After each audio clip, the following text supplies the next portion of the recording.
Hello, everybody. We have got Sarah from Olive Business Partners here today. So this is fabulous. Sarah, I'm actually going to let Sarah tell us what's going on. So Sarah, tell us about your business. How did it come about? What's your background? Tell us about Sarah. Who am I? What do I do? Why am I here? Kind of question. Absolutely. Thank you, Lisa. I'm so excited to be on here today and talk on your podcast. You talk about life admin. A lot of what we do really ties into how to get yourself sorted out from a financial perspective, and whether that's in business or personal finance. So I'm really looking forward to talking about that more. I'm Sarah Petty. I'm the founder of Olive Business Partners, and we are a virtual CFO firm.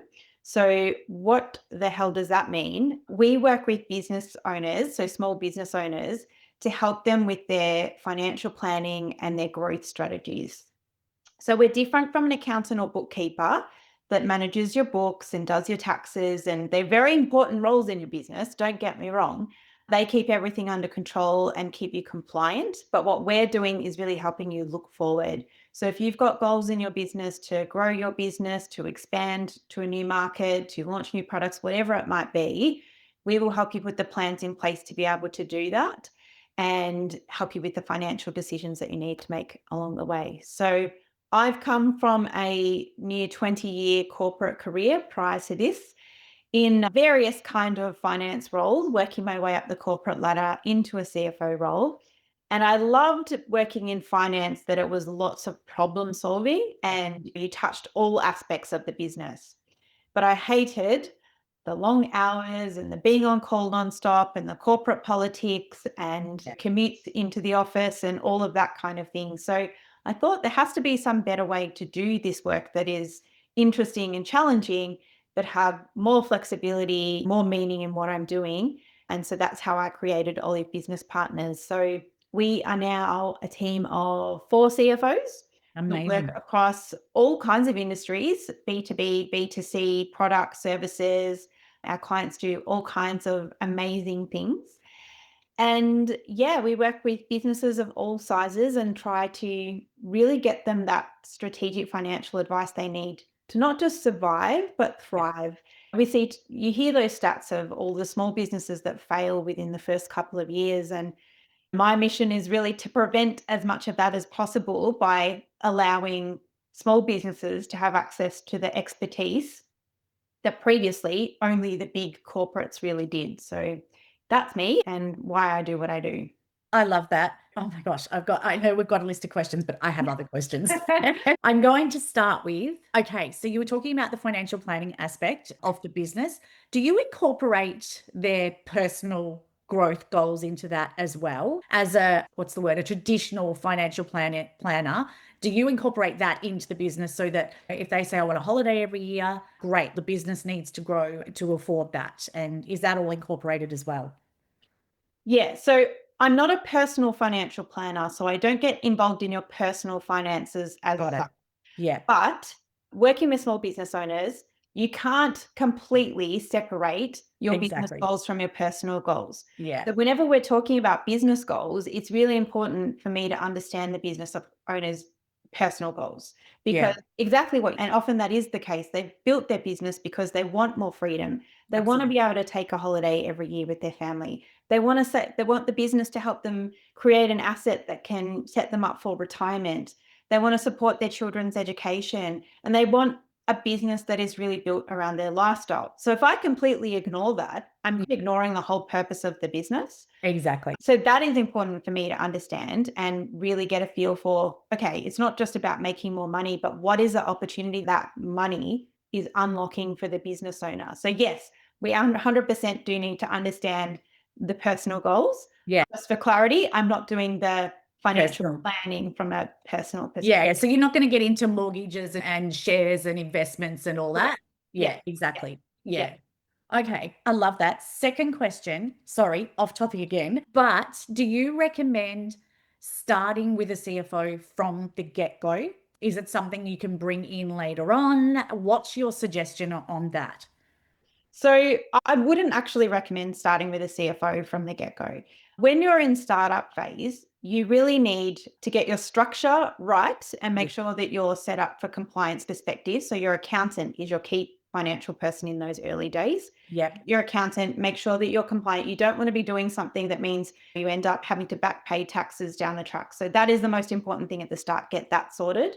And then you might want a bit of a basic budget to know, what money you have to invest in the business as you're starting to build it out. You don't Yeah. need a CFO for that. We have lots of free resources on our website that can help you with that. But Amazing. it's probably not worth investing in that upfront. I'm just being completely honest. Yeah. No, it's great because Um, people, I know a lot of people going into business go, what do I need when yeah, I start? And this is clearly, this is the yeah, more growth yeah. phase than startup. Yeah. Correct. So generally, we work with more established businesses. Yeah. They've been in business a few years. They've started to see some momentum, but the decisions are starting to get bigger, a bit scarier. If they want to grow further, they've got to be much more strategic about it from a financial perspective. And that's the time to engage the CFO. Look, on the odd occasion, we have worked with a startup, but more where they have had a really huge capital raise. So they've raised $1 million or more to try Yeah. to help them get set up with some product development. And they've got investors that are then wanting regular reporting and some sort of governance behind it. But Yeah. that's a unique situation. For everyone else that's starting out with bootstrapping with your own money, don't waste the money spending it on a CFO at that stage. Get your accountant to set up your business properly, get some momentum, and then give me a call. Amazing. Oh, I love that. Good advice. Absolutely love it. Okay, so now we're jumping to my questions. Okay. So, from your experience, what's the one piece of personal or business finance admin people avoid the most, and why does avoiding it usually cost them more in the long run? Okay, the biggest thing from both business and personal finance is not having any budget. So Yeah. many businesses, I'm working with businesses, but I also talk to them on a personal level and even talking to my friends, everyone. People just don't do a budget. And then Yeah. you've got this constant stress in the back of your mind because you don't have certainty over what's happening with your finances. Yeah. So often they avoid it because they don't want to see bad news and think, oh, okay, actually can't afford something. But I think uncertainty is actually worse than bad news. Yeah. You're constantly stressing if you're uncertain. You don't know if, even if you feel like you've got cash coming in, is this going to last? I don't know because I can't see what's coming. Is there an unexpected expense down the track? I don't know because I can't see what's coming. Whereas if you know that, okay, maybe it's not great news, but you can make a decision and do something about it to prevent Yeah. any risk or deal with it. Otherwise, it could just come as a surprise and then you're having to scramble and work out what to do. So, that applies to business or personal life. Yeah. You don't have to have something, a complex system and a CFO level budget. I'm just talking about pull together a couple of numbers, work out what's your income coming in and work out where your spend is going out. And just know that for the next few months or the next 12 months, because then you can plan ahead. Um, Absolutely. that's the biggest thing I think that I love people that's avoid. absolutely genius because I know myself, admitting to things that we do. Yeah. With all the our expenses have gone up huge over the last sort of 3, 4 years. And Yeah. yeah, I literally sat down 12 months ago and going, can we actually afford the life we have?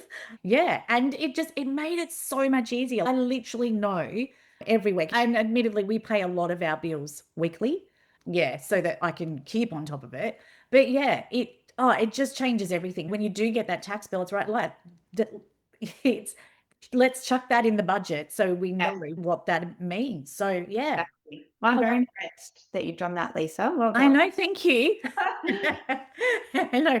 I was so concerned. I'm like, gosh, we can't afford to live. Actually, we can. We're just Yeah. spending money where we shouldn't have been. And if you didn't have that visibility, you're stressing Yeah, out nothing as well as exactly. certainty. So Yeah. yeah, it's good. Exactly. And it's changed my world. And I feel like, because we did budgets when we first moved in together 30 something years ago, we did budgets back then. And then I've gone for years and years without having to worry about it. And then all of a sudden things have got expensive. And it's Yeah. like, wait, 30 years ago I did this. Now I have to do Yeah. it. You feel embarrassed. You're like, wow, Yeah. I'm 50 and doing a budget. Yeah. Yeah. I don't think it matters. If you're 80, Yeah. you'll be doing a budget. Yeah. Yeah, exactly. And that's the thing. I look over it every 12 months now. It's Yeah. like, Great. yeah, even if it's just a little glimpse. Yeah, that's it. It doesn't have to be a full production every week. It's just, Yeah, but have something that you can refresh. And lifestyle, life circumstances changes, things around you change, jobs, your business evolves, whatever it might be. So you do need to exactly. be revisiting. It's not a set and forget for 30 years. Yeah. Don't leave it another 30 years.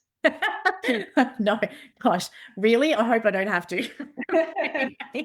Anyway, all right. If someone feels constantly anxious, and we've probably gone over this a little bit, but if someone feels constantly anxious about money admin, what are the first 2 or 3 systems you'd recommend they put in place to feel more in control? I'm guessing clearly a budget.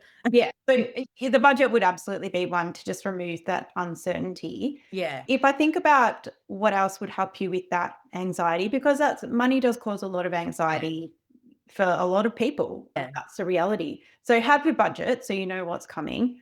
I think expenses is one area that you really want to understand where your money is going, Yeah. whether that's in your business or your personal life. But sometimes it's nowadays when we're not handing over physical cash, it's so Yeah. easy to just tap and go and not think about how that's adding up.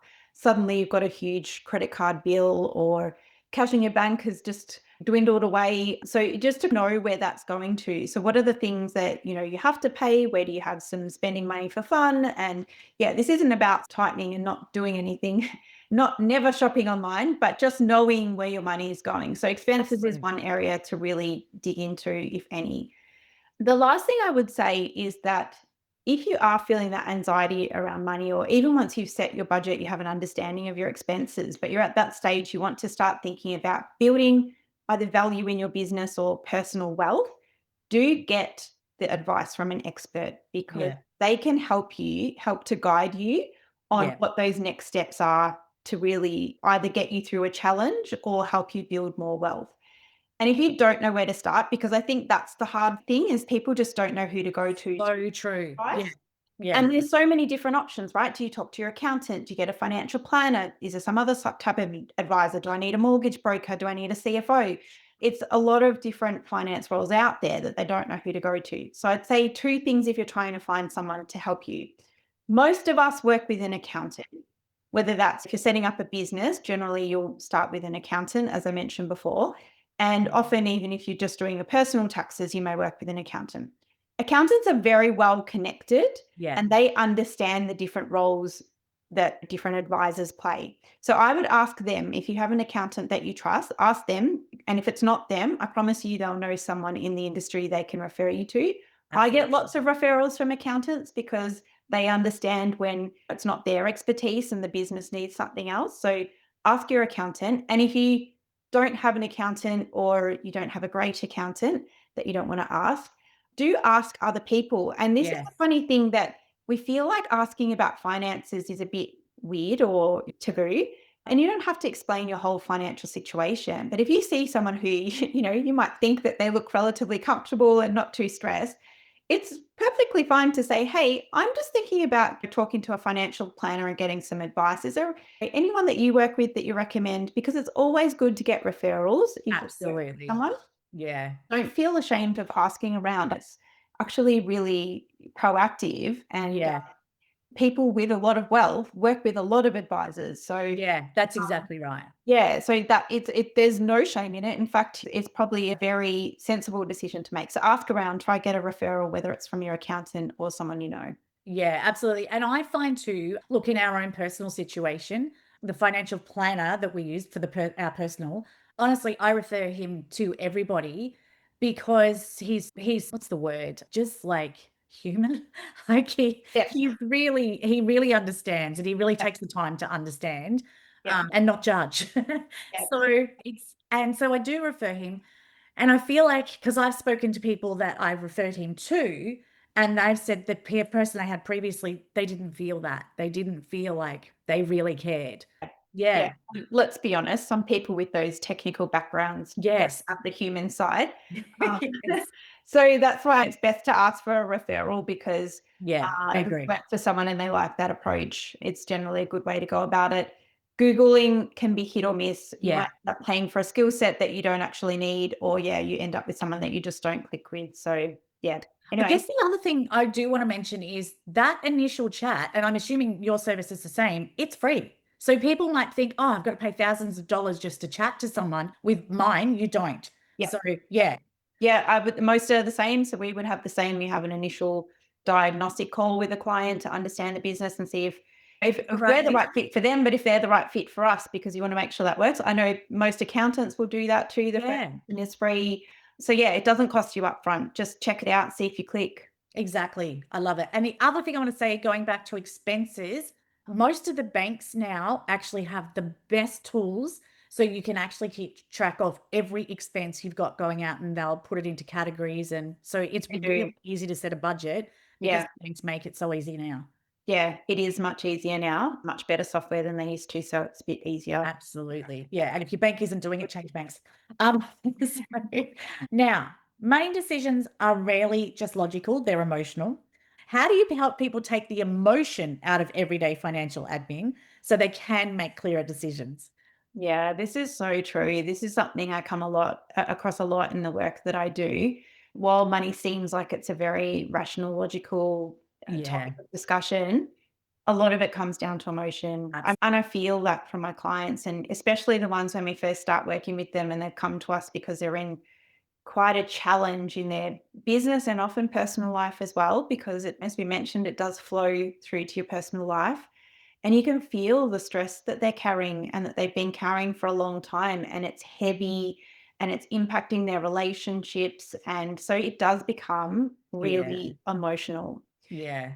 I would say, first of all, is the emotion is separate from the data, and the Yeah. emotional side is not to be ignored. I completely get that. But when you Absolutely. see your finances as data that can help you make a decision, it just removes that a little bit. Yeah. So it's not good or bad. It's just information telling you what you need to do next.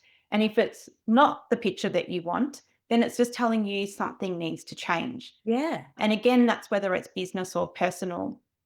Yeah, I think try not to look at it as emotional. And the other thing, we're comparing ourselves to what everyone else is doing. We Yeah. see on Instagram, there's this influencer who's supposedly living this lavish life and bringing in millions of dollars, but you don't know behind the scenes, maybe they're living off credit card debt and that's all That's going to ex- come falling down in a year's time. And so don't trust what you see online. There's also the person who's pretty quiet in the background, who's building wealth and is going to retire with an amazing lifestyle, yeah. but you don't see it because they're not talking about it. So don't compare yourself. And Yeah. one bad month or that doesn't mean you failed. Even if you feel like it's been tight for a long time with your cash, it doesn't mean you're a failure. It's just data.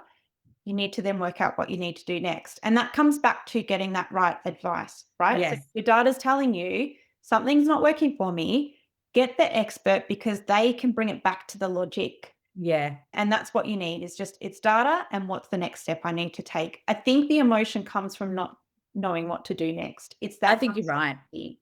Mm. Yeah, absolutely. And that's just it. And it sounds ridiculous, but sitting down and having that conversation and going through the data, exactly as you said, even if it's not great news, you can fix it. And that fixing is, oh, okay. Yeah. You keep putting it off because you think things are disastrous, but there's usually a way to fix it.